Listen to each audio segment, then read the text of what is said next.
Krisis Etika di Era Digital. Perkenalan dulu, saya Niskala Rendira, nomor urut 27. Nama saya Fadlan Ananda Gilanismatullah, dari absen 14. Nama saya Amazon Grasius dari absen 3. Saya Sheila Damayanti dari absen 34. Saya Nasyari dari nomor urut 11. Saya Dinaya Sapardede, absen 36. Oke, mungkin sebelum masuk ke dalam materinya, kita review dulu kali ya apa yang ada di sini. Coba mulai dari siapa yang mau review? Dan Nesa. Nesa. Oke, ada apa aja Nesa di sini? Ini apa nih? Nah, di sini itu mungkin ada judul dan tema yang kita ambil. Di sini kita mengambil saring sebelum sharing, dan di sini kita mengambil tema yaitu retro. Oke, ada tulisan apa aja sih di sini? Itu apa tuh? Tantangan etika di era digitalisasi. Apa aja tuh? Nah, di sini tantangan etika digitalisasi itu yang pertama ada filter bubble dan echo chamber, terus habis itu ada perbedaan norma, terus habis itu ada kekurangan literasi digital. Terus di sini juga ada kenapa sih etika di era digital itu penting. Jadi di sini juga udah dijelasin. Karena di sini juga etika di era digital tuh sebagai prinsip keamanan pribadi, kunci sukses masa depan, menciptakan ruang empati, dan lain-lain. Terus juga di sini ada bagaimana cara menjaga etika di era digital. Terus manfaat menjaga etika, dan satu lagi yang menarik kita punya quotes di sini. Jadi ada quotes dari Plato, yaitu orang yang bijak karena mereka memiliki sesuatu yang dikatakan, orang bodoh berbicara karena harus mengatakan sesuatu. Oke, sebelum kita masuk ke materi, kita masuk dulu ke dalam definisi. Sebenarnya krisis identitas lagi. Krisis etika di era digital itu apa sih? Kalau kita mengatur secara bahasa, krisis arti kekurangan, etika itu cara bertingkah laku. Artinya apa sih? Artinya ini bagaimana orang-orang di dunia sosial media itu kurang beretika. Misalkan mereka mengutarakan ujaran kebencian atau melakukan hal-hal tidak senonoh dan semacamnya. Itu definisinya dari krisis etika digital. Nah, dan dari krisis etika di era digital ini banyak sekali dampak-dampak negatif yang timbul. Salah satunya itu adalah konflik sosial. Mengapa dikatakan konflik sosial? Karena ketika seseorang menggunakan media sosial dan mereka itu kurang dalam beretika, walaupun sudah dikatakan mereka bebas berekspresi di media sosial, ketika mereka terlalu bebas untuk berekspresi, maka akan ada ujaran kebencian ataupun hal-hal provokatif yang akan mengundang konflik sosial sehingga terjadinya perpecahan di antar masyarakat. Dan juga setelah konflik sosial dapat juga dikatakan dampak negatifnya, yaitu adalah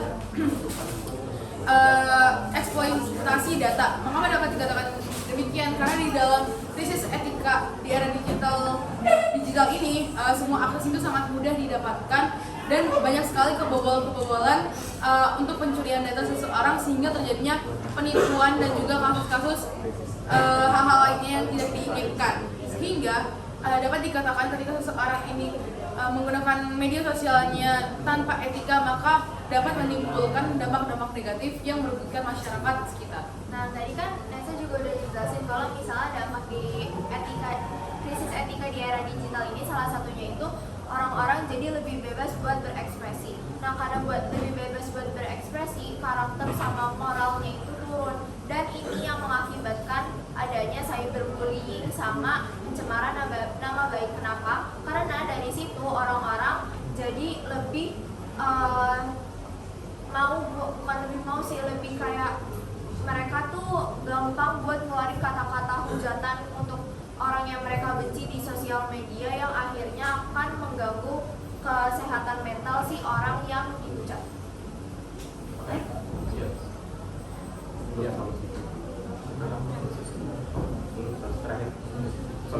Jadi abis itu ada penyebabnya. Oke, jadi setelah kita tahu apa itu definisinya dan juga apa saja bentuk-bentuknya, di sini saya akan menjelaskan kenapa krisis etika di era digital ini bisa terjadi. Di sini berdasarkan pengamatan yang sudah kami lakukan, terdapat 6 poin yang dapat kami simpulkan. Yang pertama adalah kurangnya literasi digital. Jadi sebagaimana yang kita tahu, kalau bisa kita melihat sampel yang ada di Indonesia itu merupakan suatu negara yang tingkat literasinya rendah.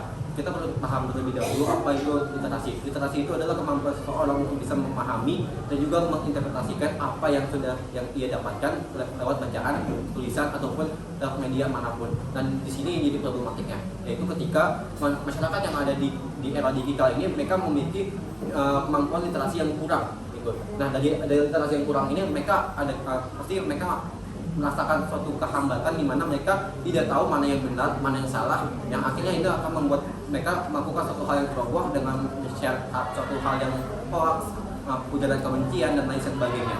Lalu yang kedua adalah anonimitas dan juga jarak sosial. Ini mana dari adanya suatu anonim di dalam media sosial yang dimana mereka bisa berinteraksi tanpa tahu siapa yang mereka ajak bicara, ini bisa meningkatkan seseorang itu kewaspadaan mereka terhadap suatu tindakan mereka itu menjadi lebih rendah. Jadi mereka lebih mudah untuk share, lebih mudah untuk berkata kasar dan lain sebagainya yang tanpa memperhatikan apa dampak bagi mereka untuk kedepannya sebagai jejak digital. Dan juga yang ketiga adalah akses informasi yang berlebihan dan juga yang cepat. Lewat dari adanya kemudahan informasi ini menyebabkan adanya otak mereka lebih mengutamakan ego mereka. Ego mereka ketika mereka kesal mereka bisa menghujat secara langsung tanpa harus dipikirkan terlebih dahulu apa dampaknya dan apa kerugian bagi mereka. Nah, selanjutnya yang keempat itu ada algoritma media sosial. Seperti yang sudah dijelaskan Farel sebelumnya bahwa memang pada saat ini banyak sekali berbagai macam kalangan, nggak cuma anak muda aja, tetapi juga bahkan anak kecil ataupun orang tua itu juga menggunakan media sosial. Namun sayangnya penggunaan media sosial itu tidak dibarengi dengan literasi digital tadi, sehingga nih algoritma pengguna dari media sosial itu tergantung kepada orang individu tersendiri. Dan di Indonesia sendiri lebih banyak orang-orang itu menyukai kayak konten-konten negatif seperti konten yang berbau hoax ataupun konten-konten yang berisi gosip-gosip, sehingga makin banyak nih algoritma buruk yang membuat orang-orang jadi lebih mudah untuk mengujarkan kebencian tanpa tahu apa faktanya karena tidak adanya dukungan dari literasi digital itu sendiri. Lalu yang kedua adalah lunturnya dan bergesernya norma sosial. Nah, dengan tadi yang dijelaskan Farel juga dengan berkembangnya media sosial secara cepat, itu juga mengakibatkan informasi-informasi dari luar Indonesia khususnya itu mudah sekali masuk ke Indonesia. Nah, sayangnya sekali seperti yang dijelaskan tadi bahwa informasi-informasi yang diserap itu terkadang itu ada beberapa yang bergeser dari norma sosial yang berlaku di Indonesia, dan kadang orang itu tidak bisa menyerap informasi tersebut dengan benar, sehingga ketika informasi tersebut bertentangan dengan norma yang ada dan informasi tersebut diserap secara langsung, maka otomatis akan menggeser norma yang seharusnya berlaku, memang sudah seharusnya norma sosial yang berlaku di Indonesia. Dan yang terakhir itu adalah pelanggaran privasi dan data keamanan, di mana informasi yang bergerak secara cepat dan orang-orang yang dengan mudah menyebarkan informasi pribadinya tanpa sadar membuat orang-orang itu menjadi menggunakan data-data yang mereka sebarkan ke media sosial tanpa sadar untuk menggunakan sebagai bahan ancaman ataupun bahan-bahan kekerasan lainnya yang akhirnya akan menyulitkan privasi dan data mereka. Dan selanjutnya akan ke bagian solusi dari itu sendiri. Oke, solusi. Sebenarnya ada 6 solusi, saya ada 3 yang pertama. Yang pertama, itu kita perlu pendidikan moral. Sebenarnya kita tuh udah punya banyak aturan untuk mencegah hal ini, tapi kenapa masih terus kejadian? Ya karena manusia salah. Artinya apa? Kita ada masalah secara internal. Kita perlu pendidikan moral ini supaya orang-orang itu punya kesadaran mereka nggak akan melakukan hal-hal buruk. Caranya gimana? Yang pertama, bisa lewat pendidikannya, kurikulumnya, pelajaran PKN ataupun dari agama, itu udah cukup. Kedua, kita perlu peran orang tua. Secara logis karena orang tua kognitifnya sudah lebih maju, otomatis juga ya mereka bisa mikir. Artinya ketika ada orang tua ikut mendampingi, anak-anak nanti dibantu lah. Mereka nggak akan ya dilepas pengawasan untuk langsung berkata-kata kasar atau seterusnya. Atau yang ketiga, kita juga bisa meningkatkan literasi digital. Sebenarnya ini sesuai dengan quotes yang dikasih sama Plato, di mana orang bodoh itu lebih banyak sering berbicara. Artinya apa? Ketika orang-orang itu teredukasi, mereka banyak membaca, mereka ngomongin suatu hal, seharusnya mereka nggak akan langsung ngomong ujaran kebencian dan semacamnya. Karena kalau misalkan mereka benar-benar intelektual, harusnya mereka baca dulu, mereka literasi dulu. Itulah kenapa kita perlu ada literasi digital. Nah, selanjutnya itu ada penegakan hukum, yang dimana pemerintah ini juga harus memastikan dan memastikan terkait hukum yang ada di dunia ini.